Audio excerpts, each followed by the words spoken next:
पालमपुर नाम का एक गांव था जहां विकास अपनी पत्नी सुधा के साथ रहता था। विकास गांव में रिक्शा चलाने का काम करता था। एक रोज जब वो काम पर जा रहा था तब, अच्छा सुधा, मैं चलता हूँ काम पर, सवारी आती होंगी। अरे रुकिए तो, अपना टिफिन तो लेते जाइए। आज क्या बनाया टिफिन में? वही जिसे देखते ही आपका मूड ठीक हो जाता है। खुशबू बता रही है तुम्हारे हाथ की स्वादिष्ट कचौड़ियाँ है ना? बिल्कुल सही जवाब। अब जाइए, देर हो जाएगी। और सुनिए, शाम को जल्दी घर लौट आना। विकास रिक्शा लेकर निकल पड़ता है। वो जैसे ही बीच रास्ते में पहुंचता है, उसका टायर एक गड्ढे में जाकर फंस जाता है। वो जैसे जोर लगाकर उसे निकालने की कोशिश करता है तो वो रिक्शा खाई में गिर जाता है। हे भगवान, ये क्या हो गया? मेरी कमाई का जरिया खत्म हो गया। उदास होकर वो घर लौट आता है और सारी बात अपनी पत्नी को बताता है। अब वो अगले दिन गांव के सेठ जी के पास मदद मांगने जाता है। कोई पैसे नहीं है मेरे पास, तुम गरीबों का क्या पता पैसे लौटाओगे कि भी नहीं। अब जाओ यहाँ से। घर लौटते वक्त उसे एक जगह भारी सामान ढोने का काम मिल जाता है। अब वो एक जगह से दूसरी जगह भारी सामान ढोने लगता है, जिससे वो बहुत थक जाता था। ऐसे ही एक रोज जब वो जंगल के रास्ते घर आ रहा था तो उसे रास्ते में एक बूढ़ी अम्मा मिलती है जो एक पेड़ के नीचे बैठी थी। बेटा, इस बुढ़िया को कुछ खाने को मिल सकता है? मुझे बड़े जोरों की भूख लगी है। पिछले 2 दिनों से मैंने कुछ नहीं खाया है। अम्मा तुम चिंता मत करो, मेरी घरवाली ने कुछ कचौड़ियाँ बनाकर दी थी, आप इन्हें खा लो। वो उस बूढ़ी अम्मा को कुछ कचौड़ियाँ खाने को देता है। उन कचौड़ियों को खाकर बूढ़ी अम्मा बड़ी खुश हो जाती है। वाह बेटा, ये तो सचमुच बड़ी ही स्वादिष्ट है। इतनी अच्छी कचौड़ियाँ तो मैंने अपने पूरे जीवन काल में कभी नहीं खाई। बेटा, तुम्हारा बहुत बहुत शुक्रिया। क्या बात है बेटा, तुम कुछ परेशान लग रहे हो? विकास उसे सारी बात बताता है। अच्छा, ये बात है। चलो मेरे साथ चलो, तुम्हारी परेशानियों का हल है मेरे पास। वो बूढ़ी अम्मा उसे अपने साथ एक गुफा में ले जाती है और वहां रखी एक कढ़ाई उसे देती है। ये कोई ऐसी वैसी कढ़ाई नहीं है। इसमें तुम अपनी पत्नी से इसमें कचौड़ियाँ बनाने को कहना, फिर देखना चमत्कार। लेकिन मैं इसे कैसे ले सकता हूँ? रख लो बेटा, ये समझ लेना तुमने जो इस बुढ़िया को इतनी अच्छी कचौड़ियाँ खिलाई हैं, ये उसी का इनाम है।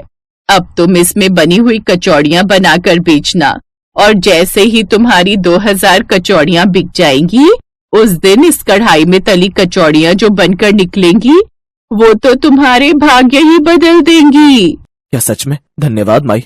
विकास वो कढ़ाई लेकर घर आ जाता है और अपनी पत्नी को सब बताता है। उस बूढ़ी अम्मा ने कहा था जो चीज तुम्हें सबसे अच्छी बनाना आती हो वो बनाना, और कचौड़ियाँ तो तुम्हारे हाथ की लाजवाब होती हैं, उसका कोई जवाब नहीं। देखने से तो ये सुनहरी कढ़ाई बड़ी ही सुंदर लग रही है। अब इसका चमत्कार भी देख लेते हैं। मैं अभी कचौड़ियाँ बनाकर लाती हूँ। सुधा रसोई में जाकर कचौड़ियाँ तलने लगती है तो वो कचौड़ियाँ दिखने में बिल्कुल सोने जैसी लग रही थी। सुनिए, यहाँ आइए, ये देखिए कितनी सुंदर सोने जैसी कचौड़ियाँ हैं। ये खाकर बताइए कैसी बनी है। विकास ने जैसे ही उस कचौड़ी का निवाला तोड़कर अपने मुंह में डाला तो वो हैरान ही रह गया। लाजवाब सुधा, ये कचौड़ियाँ तो बेहद ही स्वादिष्ट है। इसका स्वाद तो लाख गुना बढ़ गया है। क्या सच में? लाओ मुझे तो। जैसे ही दोनों ने वो कचौड़ियाँ खाई तो उनका मुंह खुला का खुला रह गया। इतनी स्वादिष्ट कचौड़ियाँ खाकर तो वो दोनों हैरान ही रह गए।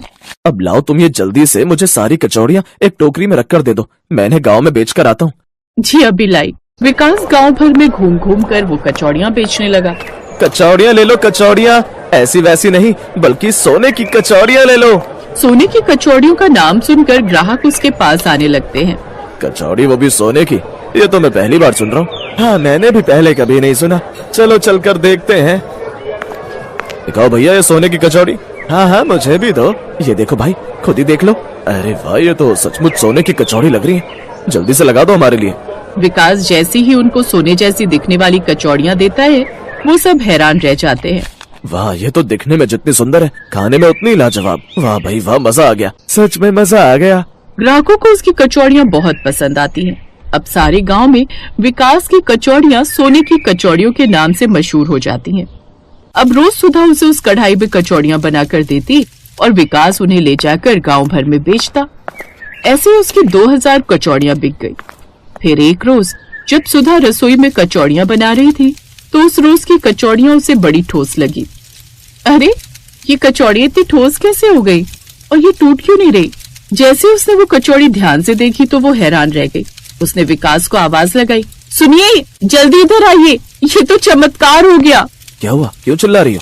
ये कचौड़ियाँ देखिए, वो कचौड़ियाँ असली सोने की थी। सुधा, ये तो सोने की कचौड़ियां हैं। बिल्कुल सही जी। अब तो हमारी किस्मत ही बदल जाएगी। तभी उस जादुई सोने की कचौड़ी से आवाज आई, हाँ, हम जादुई सोने की कचौड़ियां हैं। अब इन जादुई कचौड़ियों से तुम्हारे सारे दुख दूर हो जाएंगे। अब तुम्हें गांव-गांव जाकर कचौड़ियां भी नहीं बेचना पड़ेंगी। आज के बाद जब भी तुम्हें इस कढ़ाई से जादुई सोने की कचौड़ियां चाहिए होंगी, तुम मांग लेना। अब उन जादुई सोने की कचौड़ियों को बेचकर विकास एक बहुत बड़ा नया घर भी बनवा लेता है। एक समय था सुधा, जब हमारे पास कुछ नहीं था, लेकिन आज हमारे पास किसी चीज की कमी नहीं है। बिल्कुल सही कहा। मुझे लगता है हमें एक बार उन बूढ़ी अम्मा से मिलकर उनको धन्यवाद देना चाहिए। वो दोनों बूढ़ी अम्मा को ढूंढते हुए उस गुफा की ओर गए, लेकिन ना तो वहाँ कोई गुफा थी और ना ही कोई बूढ़ी अम्मा। कमाल है, यही तो वो जगह थी जहाँ वो मुझे लाई थी, लेकिन आज तो यहाँ कोई गुफा नहीं है। शायद वो कोई चमत्कारी शक्ति थी जो हमारी मदद के लिए आई थी। वो दोनों वापस घर लौट आते हैं। उधर गांव का सेठ अब उनकी तरक्की से जलने लगा था और वो अपने नौकर महेश से कहता है, ये कल का रिक्शा चलाने वाला रातों रात अमीर कैसे बन गया? सुना है उसने कई सारे खेत और जमीन भी ले लिए हैं। सुना है वो सोने की कचौड़ी बनाकर इतना अमीर हो गया है। अब वो दोनों विकास और सुधा पर नजर रखने लगते हैं। फिर एक रोज जब सुधा सोने की कढ़ाई में सोने की जादुई कचौड़ियां बना रही थी, इस सोने की कढ़ाई से हमारी जिंदगी बदल गई है। तभी विकास उससे बोला, ठीक है, अगर ये कढ़ाई हमारे पास नहीं आती तो हम कभी इतने अमीर नहीं बन पाते।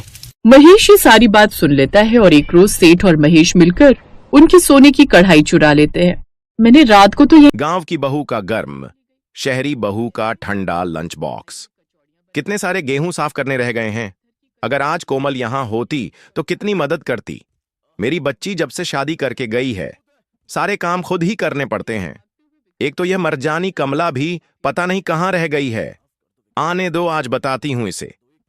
तभी उसकी नौकरानी कमला आती है। आ गई तू? कल रात को क्यों नहीं आई थी? पता है, कमर दर्द में भी मैंने अपने पति और बेटे को गर्म खाना बनाकर दिया है। मैंने पहले ही कह दिया था कि मैं 8 बजे तक ही घरों में काम करती हूं। मुझे खुद का घर भी देखना होता है। पता है मैं कितनी दूर से आती हूं। अब आपके पति और बेटे